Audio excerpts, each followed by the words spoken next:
Bonjour et bienvenue dans cette nouvelle vidéo, c'est Aude du blog Apprendre avec plaisir. Alors aujourd'hui je vais te parler de la gestion de tes émotions et comment les accepter.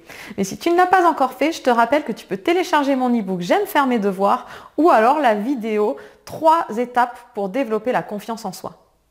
Donc aujourd'hui on va parler des émotions parce que nous sommes des êtres humains et nous avons des émotions qui nous animent au quotidien.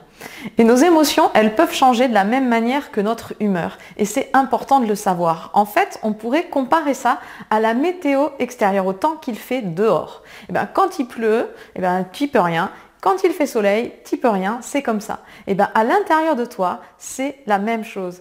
Tes humeurs, elles sont changeantes et parfois il fait beau, il y a le soleil, parfois c'est l'orage, parfois c'est la pluie, parfois il y a la tempête.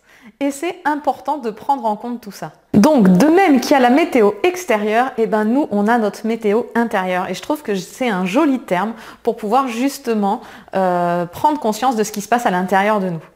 On peut avoir un changement d'humeur ou des émotions violentes qui arrivent tout d'un coup et c'est important de pouvoir les accepter. Alors qu'est-ce que je veux dire par les accepter ? Les accepter, ça veut dire c'est prendre conscience qu'à cet instant de notre journée, on est dans cette humeur-là, on a ces émotions et qu'on ne va pas pouvoir les changer en un claquement de doigts. Ça, c'est pas possible. Et donc c'est accepter de ne pas vouloir les changer à tout prix. Et à quoi ça sert d'accepter, par exemple, qu'en ce moment, la météo intérieure, c'est qu'il pleut, je ne suis pas en train de briller, c'est pas le soleil. Alors qu'est-ce que ça va faire de me permettre de l'accepter ? Tout simplement, c'est de te dire, oui, je suis un être humain et dans ma vie, il y a des hauts, mais il y a des bas aussi. Et je ne peux pas être en permanence au top. Ça, c'est très important parce que c'est s'accorder de la bienveillance, se dire, oui, en fonction de mes émotions et de mes humeurs, ce que je fais de mieux, c'est pas toujours la même chose. Quand je suis vraiment en forme, mon mieux, il va être là. Et quand je suis pas très en forme, mon mieux, il va peut-être être un peu plus bas. Et c'est normal. Et identifier aussi son humeur et ses émotions, ça permet quoi ? Ça permet de pouvoir ensuite s'écouter et savoir de quoi tu vas avoir besoin pour te sentir bien et te mettre en sécurité et justement pouvoir gérer ce moment qui est plus ou moins difficile.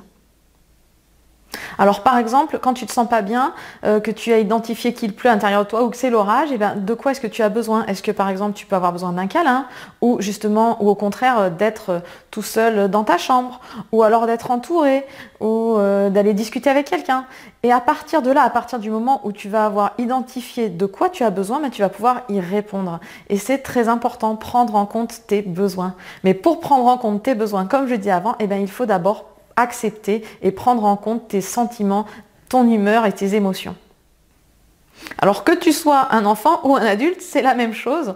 Donc si tu es parent et que tu as des enfants, c'est important aussi de prendre en compte tes émotions, ton humeur, tes besoins et aussi de pouvoir comprendre ceux de tes enfants. Et je te rappelle qu'en tant que parent, parfois prendre en compte les besoins de ton enfant, c'est pas lui trouver une solution, c'est juste être présent et à l'écoute. Donc le message que je voulais te passer aujourd'hui, c'est que quand tu as des émotions, ne cherche pas à les changer comme ça. De toute façon, c'est pas possible. D'abord, il faut que tu les acceptes, que tu les prennes en compte et que tu regardes de quoi tu as besoin. Et ensuite, ton humeur, elle changera. Parce que tu n'es pas ton humeur. Tu ressens quelque chose à un moment dans la journée, mais cette humeur, elle est mouvante, elle va changer. Donc, fais-toi confiance et surtout, écoute-toi. Alors j'espère que tous ces conseils t'ont permis de prendre conscience que tu as des émotions, que c'est important d'en tenir compte, de les accepter et de remplir tes besoins. Et aussi bien sûr te faire prendre conscience que tu n'as pas à être toujours au top tout simplement parce que tu ne peux pas. Donc cultive la bienveillance envers toi. Je te souhaite une très belle journée et je te rappelle que tu peux me suivre sur ma chaîne YouTube Apprendre avec plaisir ou sur le blog apprendreavecplaisir.fr ou la page Facebook du même nom. À très bientôt dans une prochaine vidéo.